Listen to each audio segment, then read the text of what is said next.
Well, this is week 2 of the self-isolation. I'm sure all you guys are doing a similar thing. It's interesting, isn't it, that it's a time in the world where we're all living out the same story. Right? It doesn't happen very often. In fact, my friend Paul Costello made that observation the other day, and I was just thinking, yeah, in my lifetime, I've never had that experience where the whole world is essentially going through the same thing.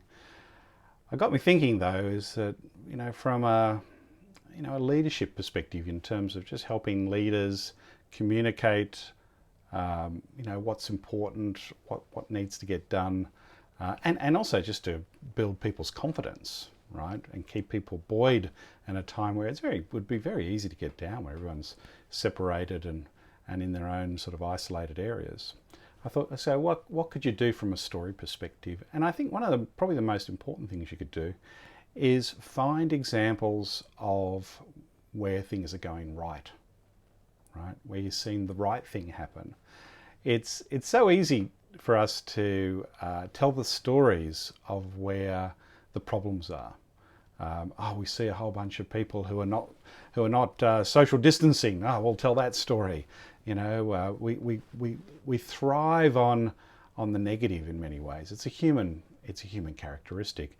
But really, what your people need to know is what's working, and therefore that's a model of what can be done.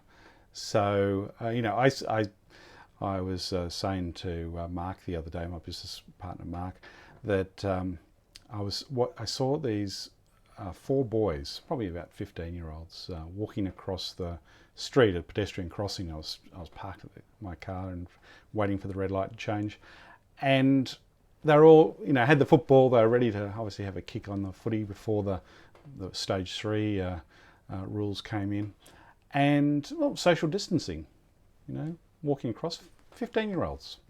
And I thought, okay, that's good. These guys are getting it. Obviously, the message has sunk in, and they're doing the right thing. And we'll see a million of those types of examples around of where people are doing the right thing, and we just need to recount them, right? And the same goes for what's happening in your organisation.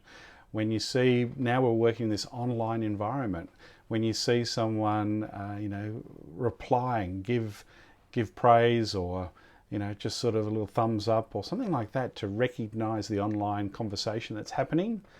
Sometimes people will put in a message online and then no one responds, right? You don't want that behaviour. That just gets you down, right? So you need at least people sort of, obviously put in a little comment there, or, some sort of, sort of little symbol just to sort of say, yeah, I hear you. Tell that story when it's done right. Don't complain when it's done wrong. Now, there's a good reason why we particularly pick on what's done right, because this idea of social proof, right? The idea of social proof is that we will do things that other people are doing. They say and it'd be an interesting little experiment for you to work on here, is you get everyone in an elevator and get them to face the back. The next person who walks in has a strong urge to face the back, right? And it's because we're always picking our cues from what everyone else is doing. So they're the stories I want you to start to find and tell in your organisation. Find where it's working, recount those little anecdotes, do a new one every day, and you'll just start to see the people will get that idea as what's needed, and hopefully new stories will come back to you from other people.